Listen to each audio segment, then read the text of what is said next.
the Education Lounge podcast.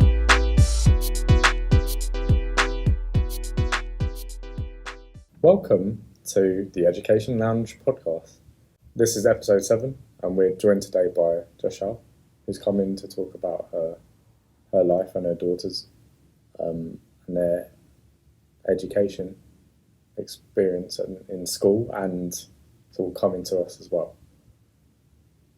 So, welcome. Thanks for having me. So I guess we can just start by talking about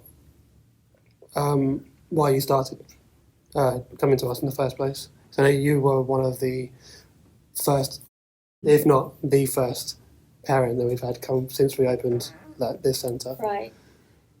So I guess it all started when my older daughter was in year 4 of primary school, and we went for a parents' evening, and she hadn't had a good couple of years due to changes in teachers and wasn't getting the support from a primary school, and I felt she was being singled out a bit, by some of the teachers at school. So in year 4, it resulted in her falling behind, and actually she wasn't at the level that she needed to be. So that was the trigger of, okay, I need to get some extra help for her, and that's when I started researching and looking for tuition centres for her. And then your second one joined like a year after? Yeah, naturally then. My younger daughter then came here as well, and joined about a year, just over a year after. Year 3. She was year 3. She was year 3, yeah. I remember teaching her. Yeah, same, yeah. So, how do you think sort of having a consistency in education is important, and persistence? It's very important. So consistency, definitely, and I think kids need that routine. They need to know exactly what they're doing, and it needs to be consistent, because I think otherwise, they're all over the place. And I think for kids, if they're going to take something seriously, it has to be consistent and it has to be as a routine. And I've been very persistent. I mean, there have been times where the girls, when they were younger, were like, oh, why do we need to go to tuition, But because I've been persistent and said, no, we're carrying on. And now they're older and they're at secondary school, they can definitely see the benefits of it. Yeah, I think, routine structure, like having a specific time every week. Like definitely, and I think it disciplines the kids as well, having that, because, they know that at this time I need to go, I need to do this, and even with the homework, it's like I need to get the homework done by this day, because then I've got to go and hand it in. Yeah, I think you can see the difference, like when they first start, if they're in like primary school, they don't take responsibility. It's more like the parents' responsibility. It is, yeah. But then when they start to grow up and go to secondary school and things like that, they take ownership of that, and it becomes their... And I think they have to, to kind of make them a bit more responsible and see the value in what they're doing, that it's hard work, keeping up to date with everything and keeping that timetable. And fitting it around everything else as well. I know a lot of parents have... Yeah. It's not just tuition, they have like... I don't know, football and swimming and all sorts of other stuff, and finding a time. Yeah. But once you've got that time and you follow that structure. You do. I mean, I think initially when they were at primary school, it was a lot more difficult, because obviously I was managing their routine and the timetable, but they were doing other clubs as well. So they were doing brownies, guides, swimming, all of that. So it's trying to fit everything in, but it gets easier. You said that when they were in primary school, that they needed a bit of extra help, and that one of the teachers, you said, singled them out. Yeah. So do you think that schools do enough to help every student? Or? I think they try, but I think again it's like the same sort of lack of resources. They don't have the resources. You've got 31 kids in a class to one teacher. So they don't get the attention that I don't think they do, and it's difficult then, I think, for for children to learn, and every child has their own learning style as well. Yeah. So, you know, some children prefer to learn in a big group. Some children need that one-to-one attention and just need a bit more hand-holding.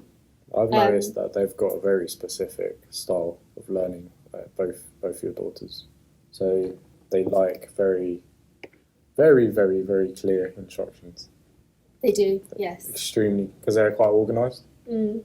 So I think if anyone, there's like little inferring and stuff like that, you've got to be very, very clear about how you especially with something like maths. So you do this and then that and that, and then it sort of works very well for them. But then, and they need to see like loads of instances of this. So if you have like a problem, you've got to see they've got to see many instances of the same problem in different contexts. Exactly. For them to apply it well.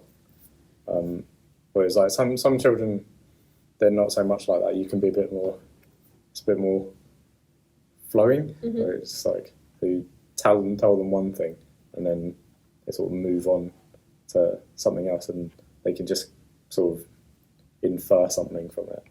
But I think with your daughters, they need a lot of clear instructions, and then when they're taught how to solve something in one context, they need to be shown it in another and then another and then another, repeat it a bit, and then they gain a bit of confidence, and then they can do And I think it comes down to confidence. And I think, especially my older daughter, I don't feel that she's as confident as my younger one. I think she doubts herself a lot when it comes to, you know, especially her education and that. I don't know what it is, but she's always kind of second guessing herself, even though she knows she's got the abilities to do something. But she's improved, like, because I've watched her classes and I think she's improved a lot.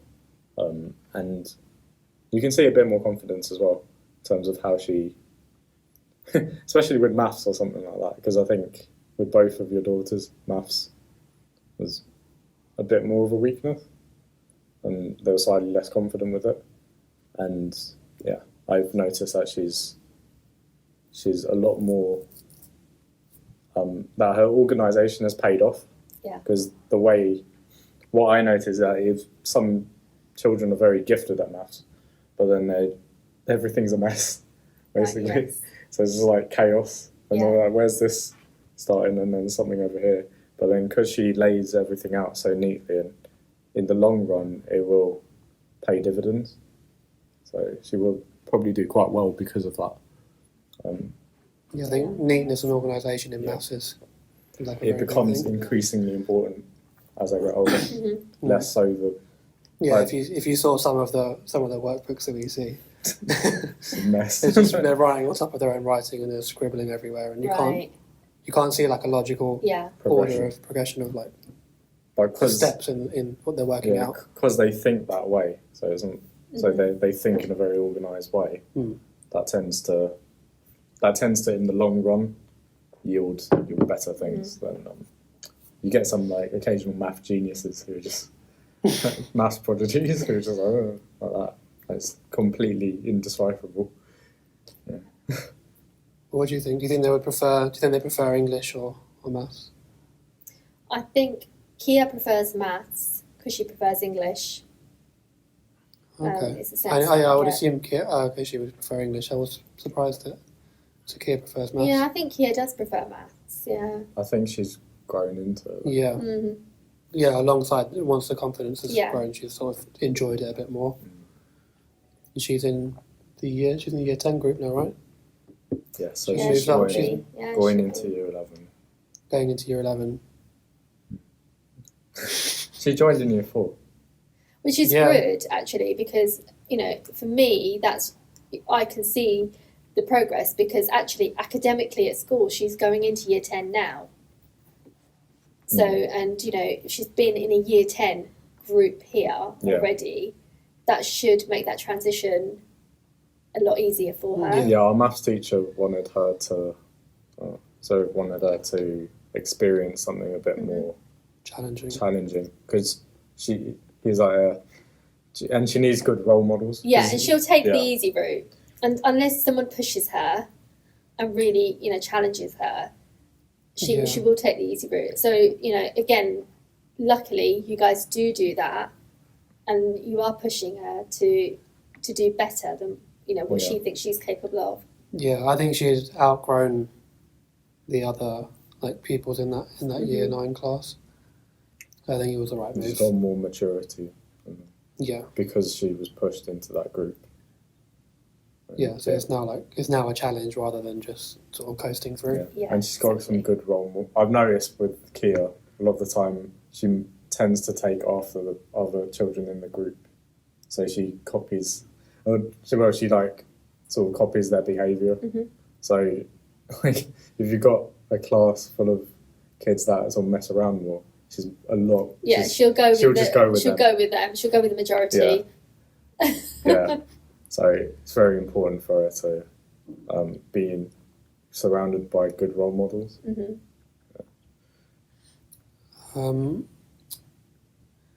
So going back to school. Well, I'm not sure if you know, but when they are in school, do they understand everything that their school teachers? No. They don't understand everything, and they come home and they do say sometimes, "Oh, I really don't get this homework," or if I say to them, "Why haven't you?" Because I have visibility of the homework they get through an app, and if I can see it's late being handed in, or the teacher's kind of handed it in, and the teacher's given it back to them to redo, I'll sometimes question that, and I'll be like, "Well, I didn't really understand it." It's like, "Well, why don't you ask?" But I don't think they get that time at school to go to their teachers to ask them, or it's like you've done the class and that's it, you're dismissed, and I don't think they're actually getting self-consciousness as well. Yeah. Well, I know that's the thing with when I was taking the younger one. I could tell. You have to read when she doesn't understand. She usually won't say that. I think. She took a while before she was willing to say I don't get this. Or there'll be a yes with a slight smile. Yeah. That yes means no. And I think also with the school, teachers always said, if you've got a question, just email us. But for a kid, writing an email is a bit of effort that they have to put in, and so majority of the time it doesn't get done. Yeah. And then it goes back to having 31 people. Exactly. If everyone, firstly, they won't want to ask a question in front of the other 30 people. Other kids, yeah. Even though most of them will probably have that question. Yes. And then if everybody did ask a question, the teacher wouldn't have time to... And they don't want to stay behind. Yeah. Because they're missing out on their breaks, and that's eating into that time. Yeah. No, I found that when I was at school, it was often that I didn't realise when I didn't understand it. What was it? You thought you understood it? Yeah. I was like, I totally get this, and then I actually sit down and do something. I'm like, So sometimes it can be just in that moment. You feel like you understand it in the class, and then when they're saying does anyone have any questions? I'm like, nah, I don't have questions. And then when you sit down for homework. When you sit down to do it, I was like, wait a minute, how did we do this? Or did we learn this? Sometimes I did the wrong homework though. So. What do you mean? They gave me page numbers or something like that, and then I can believe that. Yeah. I'd do completely a different part of it. Yeah, I think we've had that as well with the girls. They've done the wrong homework at times. I mean, yeah, if you haven't learned that and they do different homework, then there's no solution to that. No solution to that, no, until you've covered that topic. So then you didn't want them to go for 11 plus. So it's not that I didn't want them to, but I wanted to give them that choice, and they decided. They decided because 11 plus is kind of like this factory now where they're churning out kids to take the 11 plus, and there's so much competition, and you're only getting, maybe the top 3% are actually getting a place. Yeah.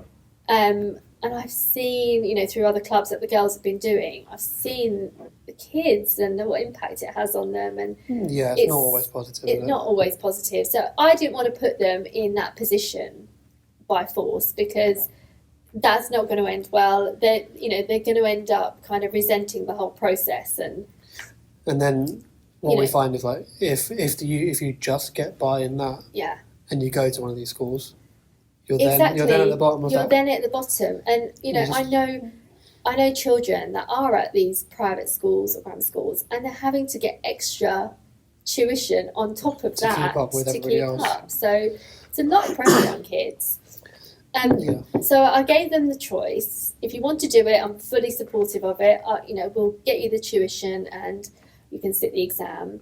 And I've done that with both of them, and they both said no. Kia doesn't regret it a bit, because she does slightly regret it. You know, she has said, I wish I did do my 11 plus. Oh, really? Yeah. How come? I don't know. I think it's just the thought of going to a grammar school, maybe. But she's mentioned, and she's not like, you know, she doesn't really regret it, but she's just mentioned it on occasions that, maybe she feels under challenged or something. I don't know. Maybe, but she said, you know, maybe I should have done it, or I wish I had done it. And, you know, I said, you know, I say to you made that decision yourself. We talked, you know, because I talked to both of them about it, about the process, what it involves, and about grammar school and that. And then they made that decision. It becomes quite difficult when they're older as well, because you've got 13 plus. Some schools do like 14 plus or in year entry, and then you've got the 6th. You've got like college. Yeah. So that will probably be the next time where you'd consider it. But by that point, you've made a lot of your friends and. But exactly, and also I think you know, it's a long day for the kids as well. You know, depending on what grammar school they go to, but from where we live, it's definitely a long day. And also, it's not only like the teaching in the grammar school, it's that whole lifestyle as well that changes. And I don't want them, there's enough pressure as it is in schools to keep up and, you know, to have the latest trends or to be on these social media apps and to wear certain things or to have certain things. And I just feel going to grammar school would make it even worse. Mm-hmm. You know, you've got to keep up.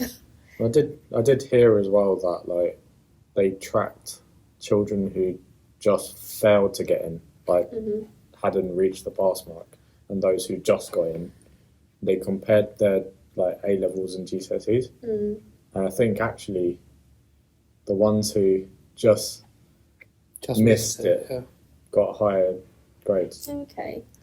So well, yeah. It shows how much of it's down to mindset, because if you are one of those that just missed it, you're going to be not in one of the grammar schools, but probably towards the top of your class, if not like a couple of people here, like 1 or 2 years ahead. Compared to just getting in and being at the bottom, that whole mindset will have like a massive impact. Yeah, so, yeah, definitely. And I just, you know, it was their decision. They decided not to. And Kia, I think, came in and sat the mock exam. I think she did the first one, I think. Yeah, the first mock exam. And, you know, without any preparation at all, she scored over 50%, which is really good. Which was really good, actually. And it kind of... Because she didn't do any preparation whatsoever. Yeah. No, she did maths and English, but yeah, she needs because you got the 4 components. Yeah. And it's very specific as well. And I think you're trying to teach them, and you know the whole revision is centered around those 4 components and nothing else. So you're literally just graining all that into them. There's a lot of general knowledge as well. Different. It is a lot, yeah. You have to kind of, you've got those 4, but then they have to be like, well-rounded as well. Yes. They need to know about, like news and different countries and like capital cities and idioms and all this other sort of stuff. Yeah. It is a lot of information. I don't think it's so much the amount. I think the way that they're tested isn't good. No, No. I know we do this as like a... there's a lot of stuff we don't agree with. We do it because we don't agree with it, in a sense. We help them through. We help them through a difficult challenge, So, like, because I don't agree with I think the way they're tested is ridiculous. Yeah, I agree. And it just, because it essentially is a speed test. Yeah. So, It's too much pressure for and there's way too much pressure on them. There is. Yeah. And they're so young. And I think for me, it's like, if a child's going to learn, it doesn't matter where they are. They're going to, they will learn. If they want to learn, they will, regardless of what school they're at. Yeah, then you might need a little bit extra support with that. But it's the mindset of the child, I think. Yeah. We have a lot of parents that put, like, it's the be-all and end-all.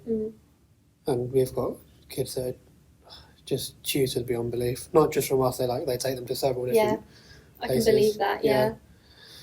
And they end up stressed. They end up stressed. They end up getting conflicting information. Like one person, like if they go to more than one place, one person will teach them one way, one person will teach them another way. Yeah. All wrong. Or incorrectly, like we found the other week. Yeah. It's just insane. And it confuses them more, makes them more stressed. Yeah, no, I don't agree with that. But And it's weird because there's like more pressure at that age group than there is I think there's a lot more than at GCSEs. Yeah, definitely. GCSEs you can retake as well. 11 plus. It's like the only exam that you've got one chance to do. Yeah. You don't really have another shot at it or anything like that. It changes which school you go to and your 10 years. I mean, I know there's a girl that lives on my road, and she took the 11 plus, and she came third in the whole of Redbridge for the 11 plus, and she goes to, I think, Chelmsford now. But on the flip side of that, my girls used to play, used to kind of play with her quite a bit when they were younger. We did not see her throughout the whole summer holidays. We didn't see her because she was literally just head down, focused on the 11 plus. Trying to revise for that, and getting the extra tuition and things like that. She missed out on the whole summer because of the 11 plus. I mean, yeah, she's got through now, but that's not going to be the situation for every single child. No. Yeah. It's an exam that teaches you failure is bad. Like, because you don't have any chance to redo it. Yeah. Or to learn from your mistake. But I think also the likelihood, the percentage of people going in it's got smaller and smaller because of the number of people doing it now. Yeah. It seems to be so many people sitting. Was it like 1 in 13 or something like that? Something like that. There's like 1.5 to 2,000 people, I think. Yeah, so the ratios and there's only 140 places. Are just off. And if you know your child has definitely 100% got it in them to do it, then yeah, go for it. But I think if you're going to stress your child out unnecessarily, then it's not worth it. But then it's not usually worth it, even if the child has the ability, if they're not into that idea. Yeah, the child has to be on board with it. Like we've met quite a few children at that end of the scale, I think, where they've clearly got the ability, but it's just like they're reluctant. They're not gonna, because there's gonna be someone who wants it more, and it's usually better anyway that child gets it because they want it more. Definitely. Yeah. I was going to ask about the rapport between both of them. I know what it's like here, but at home. So I remember when Kushi was in primary and Kia was in secondary, and Kia wouldn't help Kushi with homework. Yeah. I remember saying to Kushi, ask Kia, she did it a couple of years ago. Yeah. She won't help me. She says do it. So yeah, and I think, do you know what? I really saw a change in both of them once they started secondary school. From primary to secondary, I mean, there was a huge change in them. So I think when Kia went, she went from a really sweet, innocent little child, and all of a sudden she's like, turning into like a teenager kind of thing. The attitude of the attitude, and there's what she wears and what she does and how she conducts herself, and everything changed.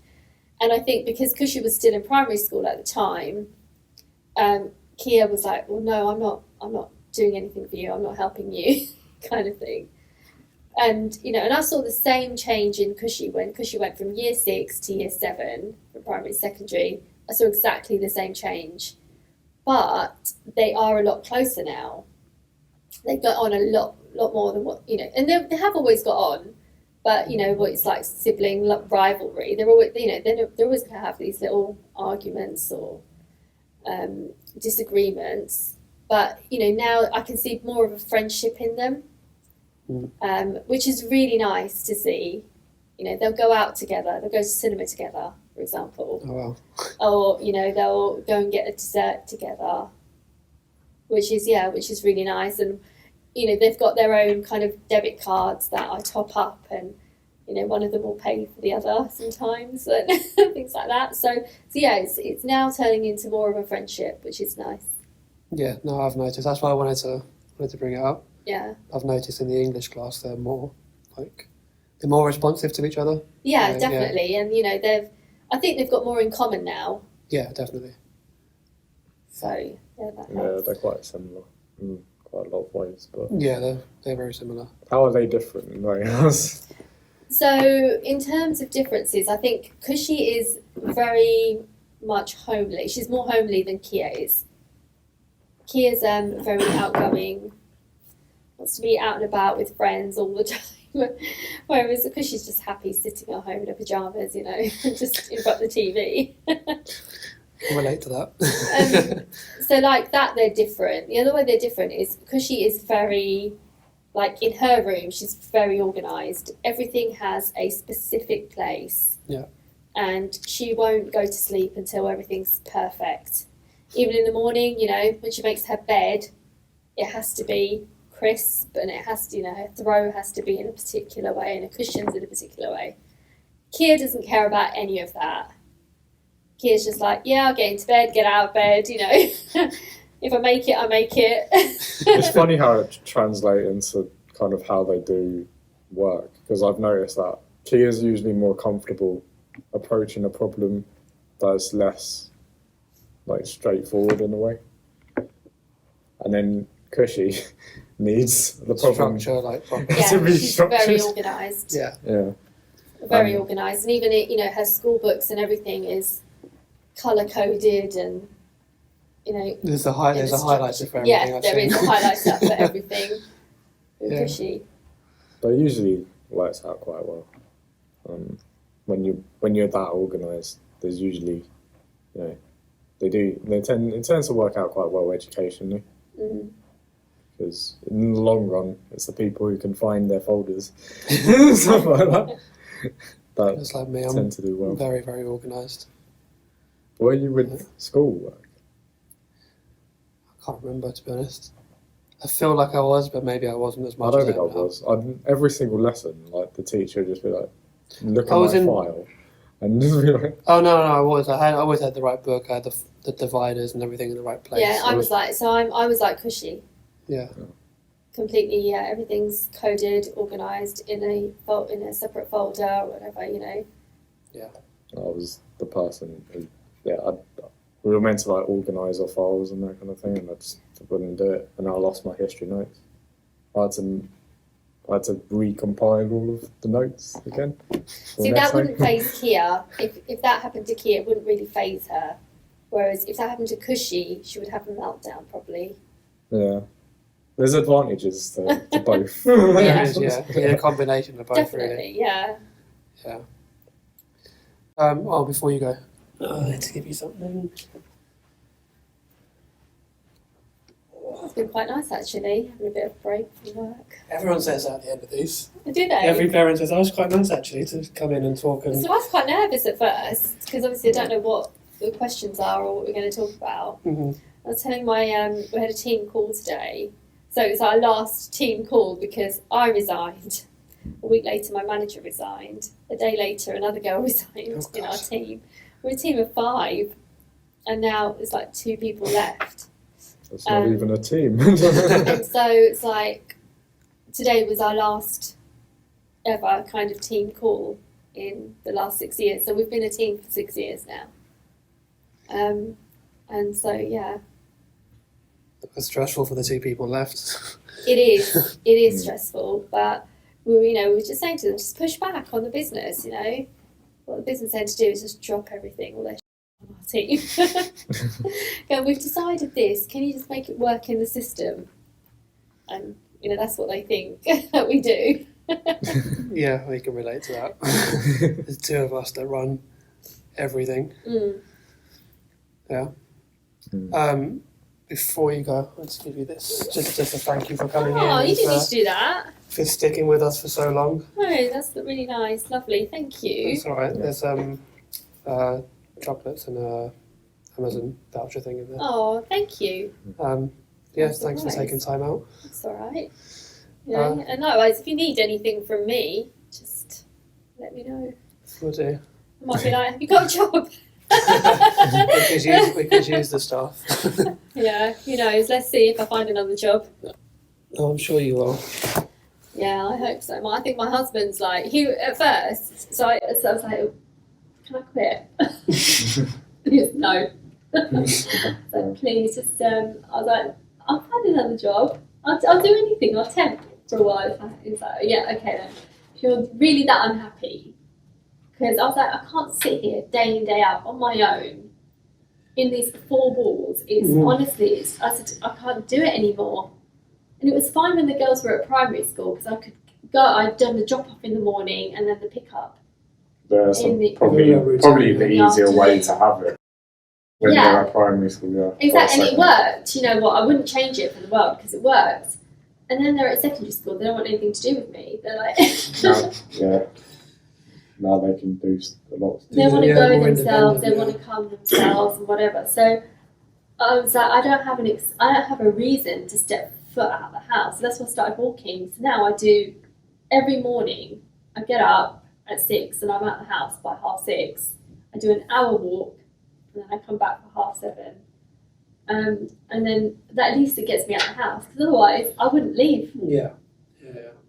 I wish we need to start doing that. I do walks and stuff, but I just can't get up that early. And to be honest, most of our time, we do go for walks around here. Most of our time is spent just here. And a lot of the time we're in separate centres, so it's just like one of us in this by ourselves. Because also what happens, I was putting on so much weight sitting at home.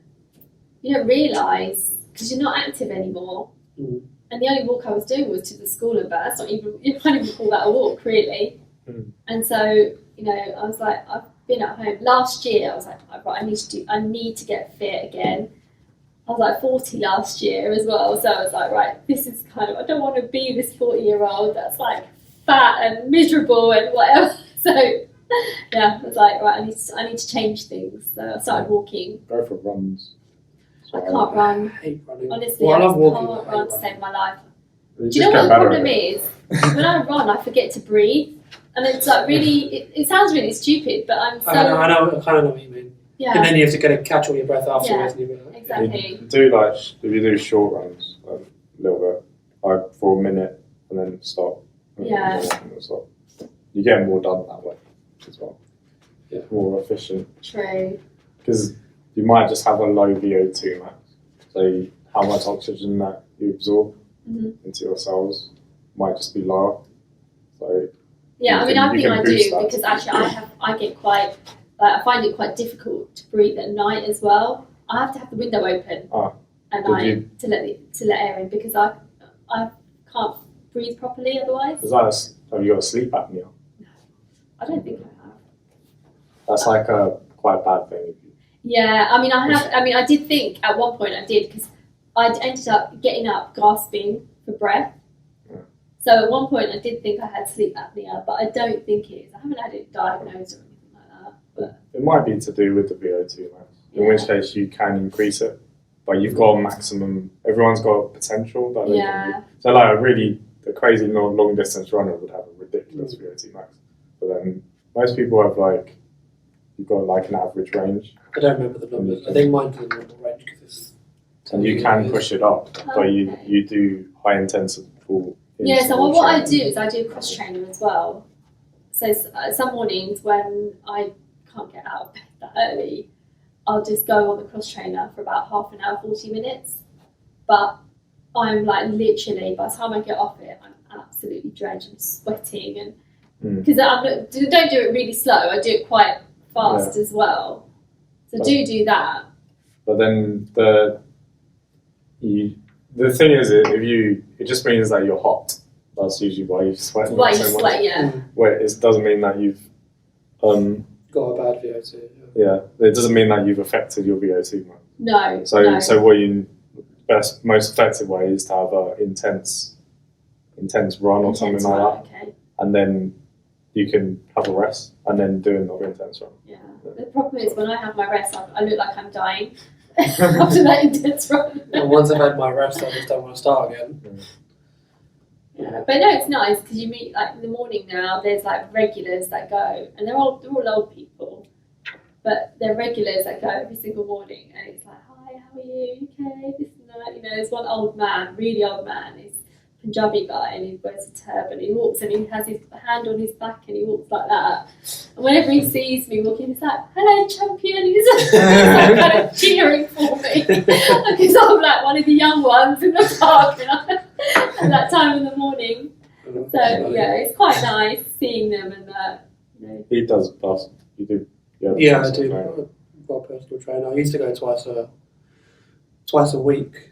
Okay. But then when lockdown happened, it got more expensive and stuff. So I now go once a week. I just use my Apple Watch to track everything. Well, you should tell your VO2 on there then if you've got that. Oh, is it? Are we on your phone?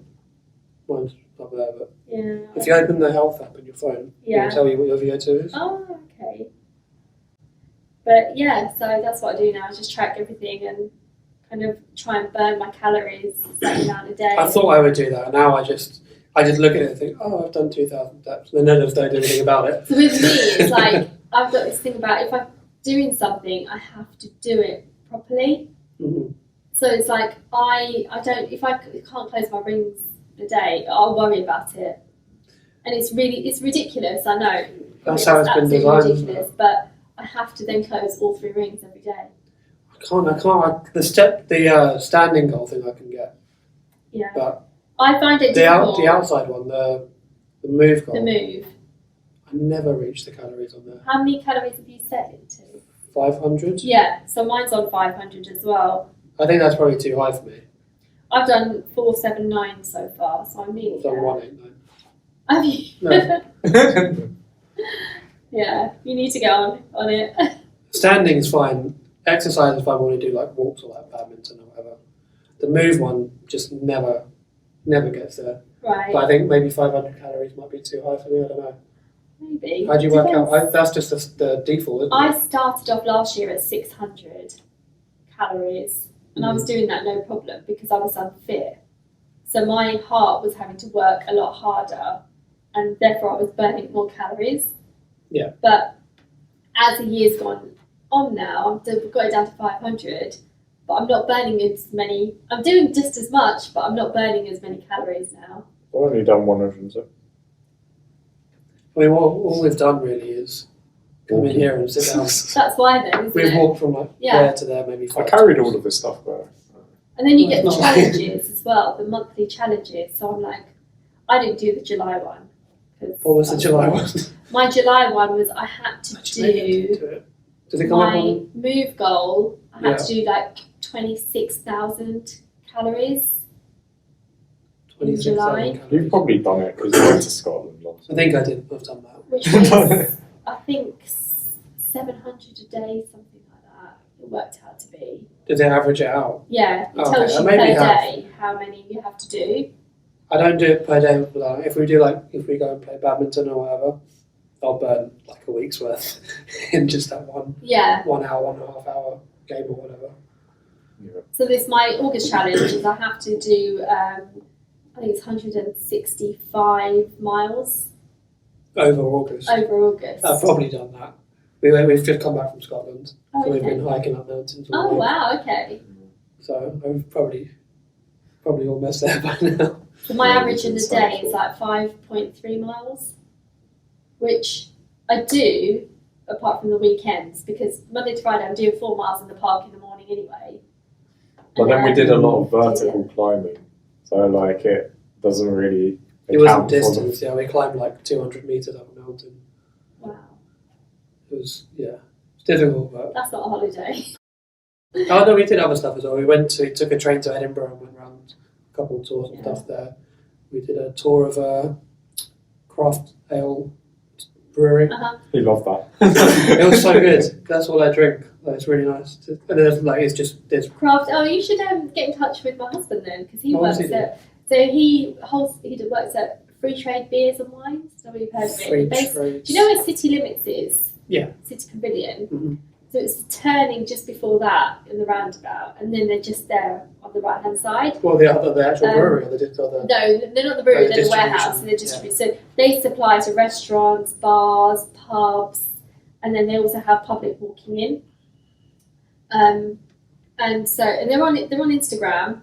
Okay, so you can follow them. Free Trade Beers, Wines, and that. And so he does all the pricing and all of that for the whole warehouse of all the stock that they have.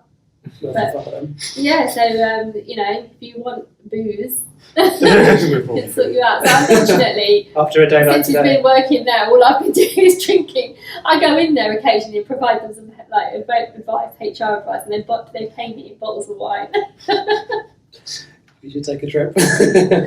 Yeah, I was interviewing for them because I wanted an administrating office of it. So they're like, "Oh, can you come in and do the interviews?" So I went in for half a day, done the interviews, and then he was like, "Yeah, do you want a bottle of wine?" Don't work with your husband. So no, I would never work with him. The guy that owns it, they've been around for about 45 years now. So the guy that owns it is pretty old, and his son now runs the business. But he was like, the guy that owns it, he goes, "My husband, I'll tell your wife to come and work here," because he must have said, "Oh, she's leaving her job and that." He said, "Let's come here," and they're like, "You won't be able to afford her." I was like, "Trust me, I'll never work there." Yeah, I think that would be difficult. Both of you were there, yeah. Yeah, no, exactly. I was like, happy enough with you. It's like during lockdown, I was spending all the time at home, and Zun was there too, with my wife.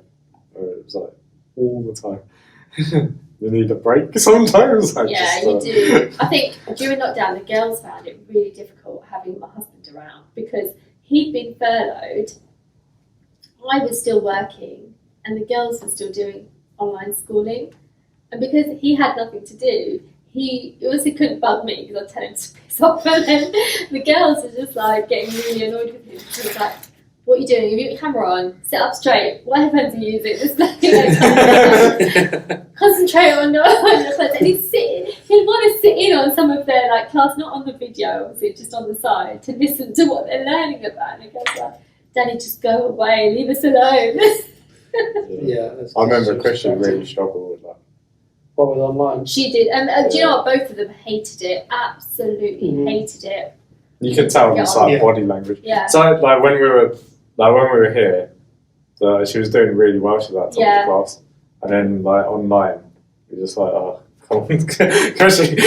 So it was just you could tell she just doze off and that kind of thing, just looking at a screen for that. And I think it just doesn't.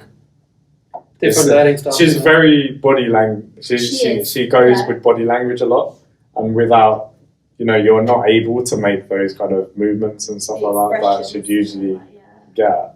Mm-hmm. And you give her hints and that kind of thing with body language. I'm a very handy person, so she struggled really quite a lot with that.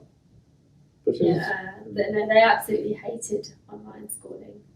Yeah. Both of them. I think most people did. They started off with good intentions and everything, and it's like, then it came to PE, online PE, and they used to do that. How do you do online PE? Oh, they had this form that I had to print off, and then the teacher would be doing the exercises, and the kids were expected to do it with the teacher and tick it off on the form and then submit the form. I remember one day, I think we'd ordered McDonald's or something for lunch, so she sat there watching her teacher do the exercises, eating the McDonald's. Oh, God. She's like, I haven't bothered. Yeah, and she's the type to go look at something cynically as well. She'll just be like, "Why are we doing this?" What's the point of that? She question the reason for anything. Doesn't make sense. Yeah, exactly. What's the point of this? That's what she's always saying at home. What's the point? There's not always an answer for that question, is there? No, there isn't. All right. I guess we can wrap it up there. Yeah, I think that's good. Yeah.